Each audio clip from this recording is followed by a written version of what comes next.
अध्यात्म विज्ञान, नई दृष्टि, नई खोज। देखिए, सुनिए और समझिए।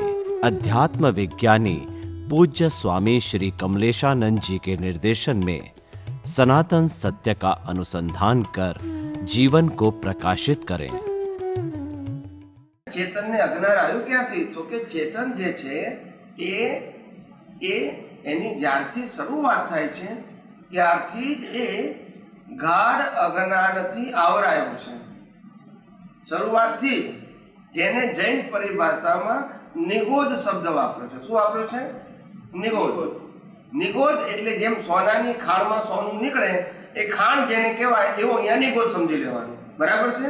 પછી આ નિગોદમાંથી પથ્થર કાઢીએ, પછી એ પથ્થરને ઓગાળીએ, એમાંથી પથ્થર અને લિક્વિડ છૂટું પડે, પછી એમાંથી સોનું થાય, પછી ઈંટો બને, પછી લગડી બને અને પછી દાગીનો બને। આ બધી પ્રક્રિયા કહેવાય। પણ નીકળે ક્યાંથી? તો કે ખાણમાંથી। એવી રીતે આત્મા ક્યાં છે? તો કે નિગોદમાં। ખ્યાલ આવ્યો? પણ નિગોદમાં એ ગાઢ અજ્ઞાનથી આવરાય એ બેભાન અવસ્થા। અજ્ઞાન શબ્દ ના બોલાય પણ બેભાન અવસ્થા કહેવાય। શું કહેવાય? બેભાન અવસ્થા એટલે ભાન જ નથી કોઈ જાતનું। જે માણસ બેભાન થઈ જાય તો ઇન્દ્રિય જ્ઞાન પણ ના હોય ને? ના હોય। એવી રીતે એને ઇન્દ્રિય જ્ઞાન પણ નથી। આત્માના જ્ઞાનની વાત તો જવા દઈએ, પણ ઇન્દ્રિય જ્ઞાન પણ નથી એને। ત્યાર પછી નિગોદમાંથી વ્યવહાર રાશિમાં આવે એટલે એક ઇન્દ્રિયનું જ્ઞાન થાય, પછી 2 ઇન્દ્રિય, 3, 4, 5 એમ ઇન્દ્રિય જ્ઞાન થાય। પણ આ ઇન્દ્રિય જ્ઞાન એ આત્માનું જ્ઞાન નહીં, એ રિલેટિવ જ્ઞાન, એ જગતનું જ્ઞાન। એટલે શરૂઆત એકેન્દ્રિયથી ઇન્દ્રિય જ્ઞાનના અજ્ઞાનથી શરૂઆત થાય છે। બરાબર છે પોતે આત્મા, પણ ઇન્દ્રિય જ્ઞાનથી જે દેખાય, જે અનુભવાય એને માને છે। સમજાય છે કે નહીં? એવી રીતે પંચેન્દ્રિય સુધી પણ આ જ રીતે એનું કુદરતી ક્રમ પ્રમાણે ચાલે છે। ડાર્વિનનો ઉત્ક્રાંતિવાદનો સિદ્ધાંત। ત્યાર પછી પહેલી વખત મનુષ્યમાં બર્થ નેચરલ આવે છે અને મનુષ્યમાં આવ્યા પછી 5 ઇન્દ્રિયનું જ્ઞાન વધતા બુદ્ધિ મળે છે। એટલે બુદ્ધિ મળે ત્યારથી સ્વતંત્રતા ઊભી થાય અને એ સ્વતંત્રતાને કારણે ત્યાર પછી આ સામીપ્ય ભાવ ખરા અર્થમાં ભાગ ભજવે। એ પહેલા તો સામીપ્ય ભાવ છે પણ એની પાસે જ્ઞાન જ નથી, જાગૃતિ જ નથી કે સામીપ્ય ભાવ કોને કહેવાય। એ મનુષ્યમાં આવે એટલે બુદ્ધિ આવે પછી ખબર પડે છે એને। ત્યાર પછી એ સામીપ્ય ભાવની શરૂઆત થાય છે। જળ અને ચેતન, દેહ અને આત્મા ભળી જવો અને પછી કર્મ બાંધવા એની શરૂઆત થાય। એ સામીપ્ય ભાવ એટલે શું? કે પોતે છે આત્મા પણ દેહ માને છે અને દેહની ક્રિયાને પોતે કરતા માને છે અને દેહ ભોગવે છે અને હું ભોગું છું માને છે। આ બધું સામીપ્ય ભાવ છે। ખ્યાલ આવ્યો? બાકી દેહ પ્રકૃતિનો એક પણ ગુણ આત્મામાં નથી ને આત્માનો એક પણ ગુણ પ્રકૃતિમાં નથી। ગુણે કરી બંને સર્વથા ભિન્ન છીએ। આ તો સામીપ્ય ભાવથી ભ્રાંતિ ઉત્પન્ન થાય છે। સમજાયું? કે થાય છે દેહને લાગે છે કે મને થયું, એને સામીપ્ય ભાવ કહેવાય। આપણે ટ્રેનમાં બેઠા હોય ને તો આપણી ટ્રેન બંધ હોય અને સામેવાળાની ટ્રેન એ પણ બંધ હોય। થોડી વાર થાય એટલે સામેવાળાની ચાલુ થાય તો આપણને લાગે કે આપણી એ ચાલે છે, એવું લાગે। એ સામીપ્ય ભાવથી ભ્રાંતિ ઉત્પન્ન થાય। પછી આમ નીચે જોયું ત્યારે ખ્યાલ આવે કે ના, આપણી તો હાલતી નથી, એની હાલે છે। એવું આ જગતની અંદર પ્રકૃતિ ફરે છે ને પરમાત્મા સ્થિર છે, પણ પરમાત્માની જે સ્થિરતા છે એનું જ્ઞાન દર્શન અત્યારે બુદ્ધિએ કરીને વ્યક્ત થાય છે। એટલે પ્રકૃતિ ફરે એટલે એનું લાગે કે હું ફરું છું। પ્રકૃતિનો જન્મ થાય એટલે કે મારો જન્મ થયો। પ્રકૃતિને સુખ દુઃખ લાગે તો કે મને થયું। પ્રકૃતિ બીમાર પડે તો કે હું બીમાર પડી ગયો। પ્રકૃતિનું કોઈ અપમાન કરે તો કે મારું અપમાન કર્યું છે। બરાબર, કારણ કે સામીપ્ય ભાવ। હવે પોતે ને પ્રકૃતિ બંને જુદા જ છે। પેલું ચેતન છે ને આ જળ છે, બંને એક કેવી રીતે હોય? જળને તો વાળી નાખવાનું, ચેતન તો બળે નહીં। પણ જે જળ છે એ જળની અંદર, જળ અને જળની અવસ્થાઓમાં જે સામીપ્ય ભાવ થાય છે એનાથી નવા રાગદ્વેષ થાય છે, એનાથી ક્રોધ માન લોભ થાય છે, એનાથી નવા કર્મ બંધાય છે અને એ કર્મથી જન્મ મરણના ચક્કર ચાલુ રહે છે। ખ્યાલ આવ્યો? પણ હા. હવે એક જ વસ્તુ સમજવાની કે શરીર એ કુદરતે આપેલું કર્મ ભોગવવાનું મશીન છે. બરોબર. કુદરતે આપેલું, કોણે આપેલું? કુદરતે. હા, કુદરતે આપેલું કર્મ ભોગવવાનું મશીન, સાધન છે. એ કુદરતે સાધન પણ કુદરતે આપ્યું. એ મશીન પંચ મહાભૂતોનું બનેલું છે. પંચ મહાભૂત કુદરતના છે. હા. પછી એ મશીનને જીવતું રાખવા માટે હવા, પાણી, ખોરાક પણ કુદરત આપે છે. એનું મેન્યુફેક્ચરિંગ ના થાય. હા, બરાબર. અને પછી 100 વર્ષનું જીવતું રાખે, હવા, પાણી, ખોરાક આપીને. એ જીવતું શેના માટે રાખે છે? તો કે કર્મ ભોગવવા માટે. એના સંજોગો પણ કુદરત આપે. કાલે શું થવાનું છે આપણને ખબર નથી, પણ કુદરતને ખબર છે. કારણ કે આપણે જે કર્મ કર્યા છે એનું રિઝલ્ટ કુદરતને આપવાનું છે. હા, બરાબર. એટલે આપણામાં કહેવત પડી કે ન જાણું જાનકી નાથે, કાલે સવારે શું થવાનું છે. સમજાયું કે નહીં? હા. એટલે જે કુદરતને કરવાનું છે એમાં આપણી પાસે કોઈ ઓપ્શન નથી. એટલે મશીન કુદરતે બનાવ્યું, ચલાવે છે કુદરત, કર્મ ભોગવવાના સંજોગો કુદરત આપે છે, ને છેલ્લે શ્વાસ બંધે કુદરત કરે છે. આ બધું કુદરત કરે છે. એમાં પેલો બુદ્ધિથી, ભ્રાંતિથી માને છે કે હું શરીર છું, હું ચલાવું છું, હું ભોગવું છું, સામેવાળો મને સુખ આપે છે, સામેવાળો દુઃખ આપે છે, સામેવાળો મારું લઈ લે છે. આ બધી ભ્રાંતિ જે છે એને સામીપ્ય ભાવ કહેવાય. શું કહેવાય? સામીપ્ય ભાવ. ને એનાથી જ રાગ, દ્વેષ અને ક્રોધ, માન, માયા, લોભના કર્મ બંધાય છે. સમજી ગયા? અને સામીપ્ય ભાવ તો તોડવા માટે આ જગતનું સનાતન સત્ય સમજવું પડશે. રિલેટિવ સત્યથી અજ્ઞાન અને સનાતન સત્યથી અજ્ઞાનનો નાશ. રિલેટિવ સત્ય એ વ્યક્તિગત વ્યૂ પોઈન્ટ છે. સનાતન સત્ય એ કુદરતનો કાનૂન છે. બરોબર.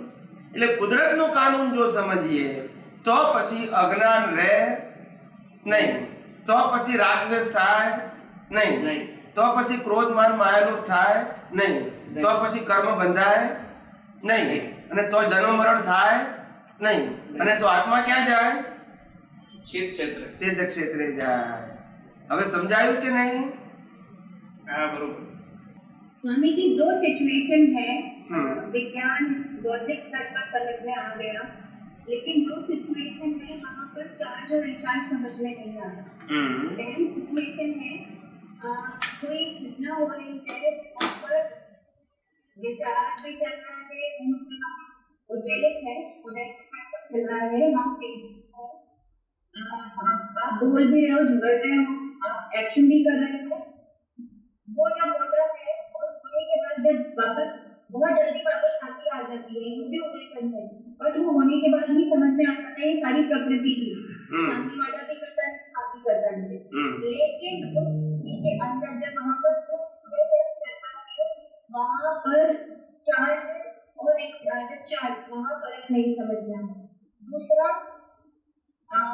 दिमाग में कोई विचार नहीं चलते हैं तब बिल्कुल क्लियर दिखता है, स्पष्ट दिखता है ये प्रकृति है.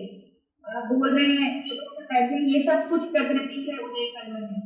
पर जब दिमाग में विचार चलने चालू हो जाते हैं, जैसे कुछ भी खाना बनाया कि करना में आ जाता है, उसी टाइम जैसे भी मैं कहती हूँ कि ये विचार उदय करना, ये मेरे नहीं है. अब इसमें चार्ज क्या है, चार्ज कहाँ है, कैसे 2 टेप चालू हो जाती है. जैसे कि दूसरी टेप चालू करती हूँ वो पहली टेप ऑटोमेटिकली बंद ऑटोनॉमस बंद हो जाती है.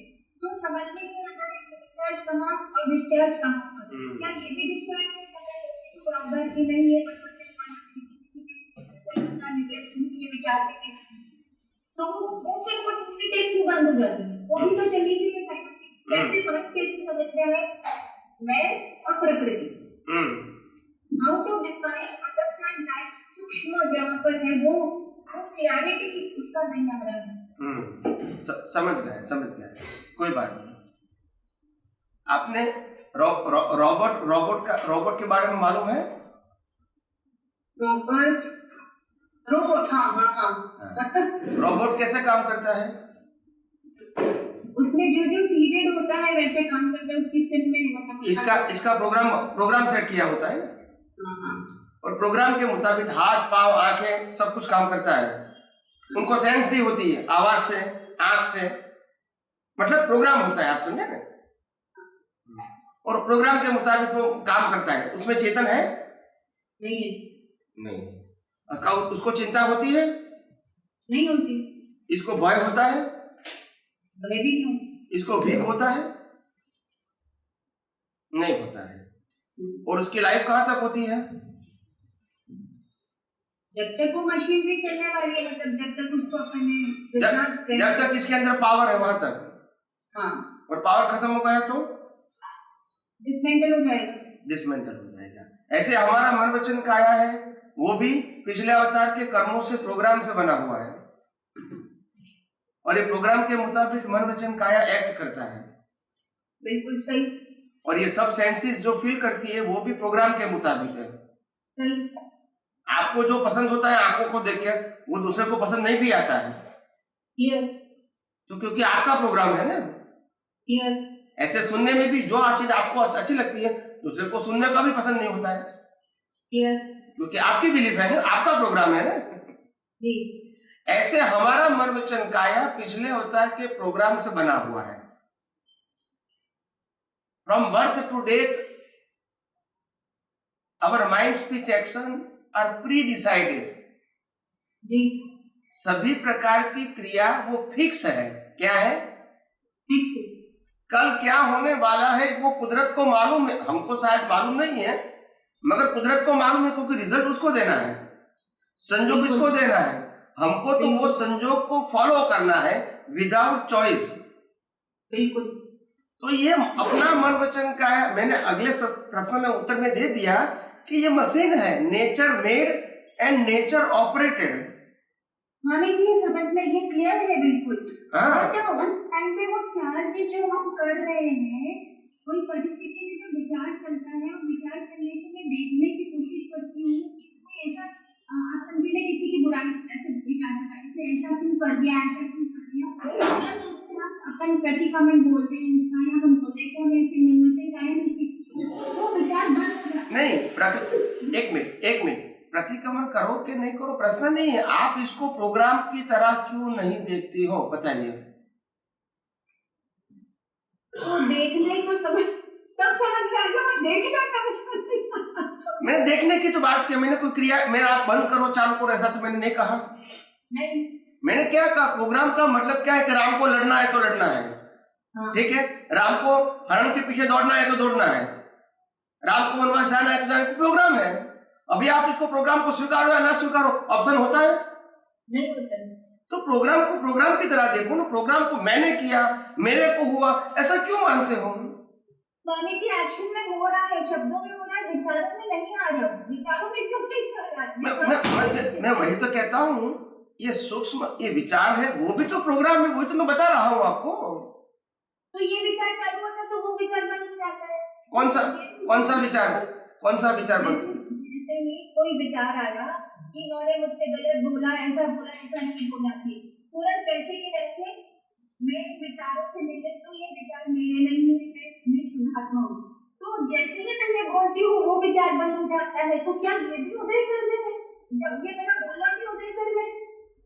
तो अगर आप कहते हैं कि मैं बोलता हूं तो विचार बंद हो जाता है, तो जब टेंशन आता है तो बोलो, फिर बंद हो जाता है तो मेरे को बताना।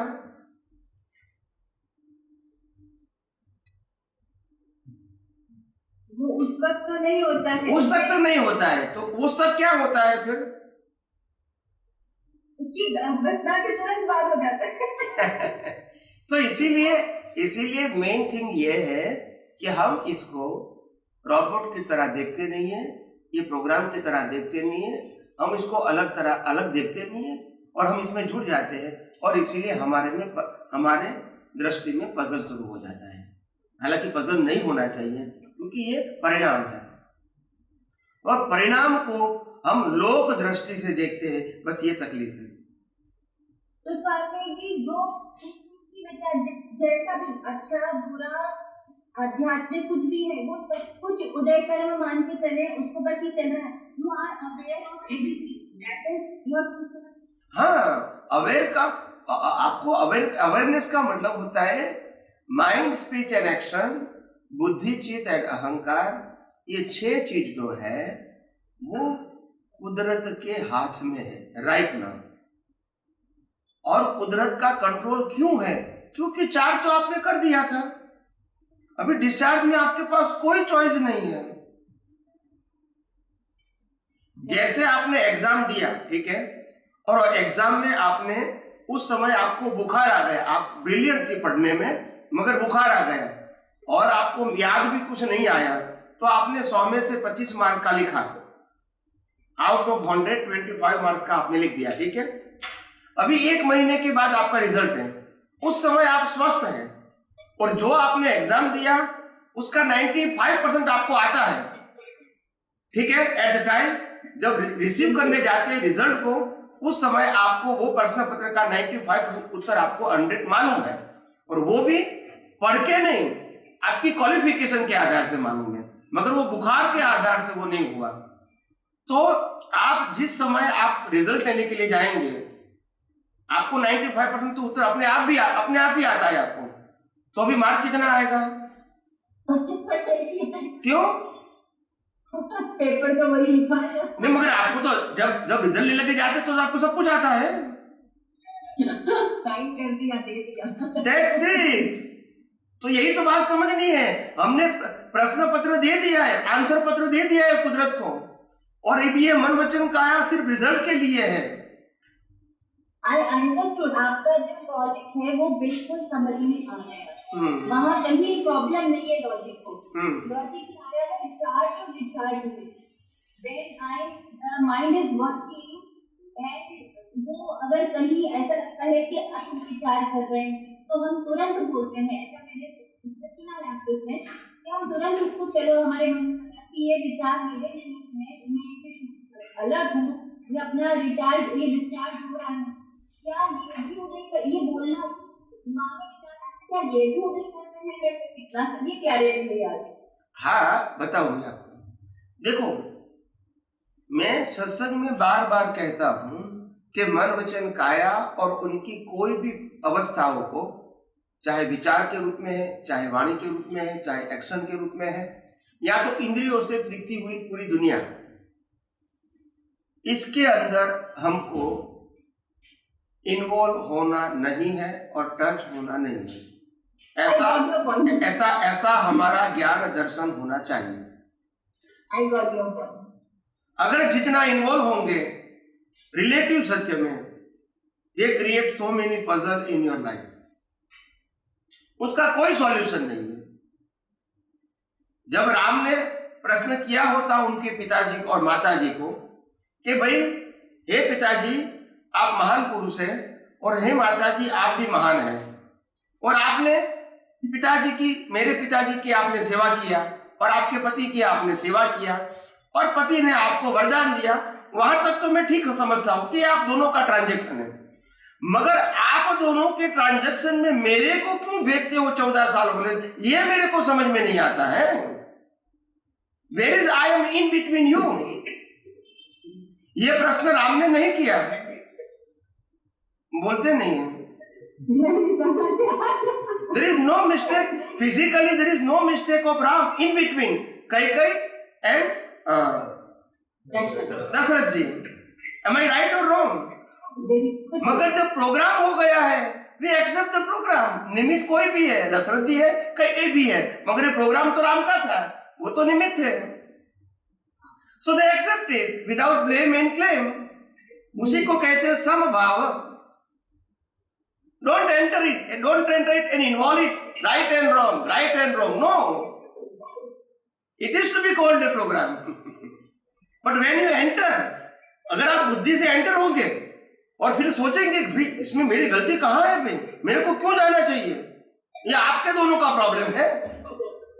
कि मैं शुद्धात्मा हूं ऐसा नहीं बोलोगे तो भी चलेगा, मगर लक्ष्य में रहना चाहिए, मैं मन वचन काया से मुक्त ऐसा शुद्ध आत्मा हूं, मैं चेतन हूं, मैं अविनाशी हूं और सभी प्रकार की अनंत शक्तियों वाला मैं हूं। ऐसा सिर्फ आपको लक्ष्य में ही रखना है, बोलो या ना बोलो। समझ में आया? और ये मन वचन काया है 100% कुदरती रचना है फ्रॉम बिगिनिंग टू एंड।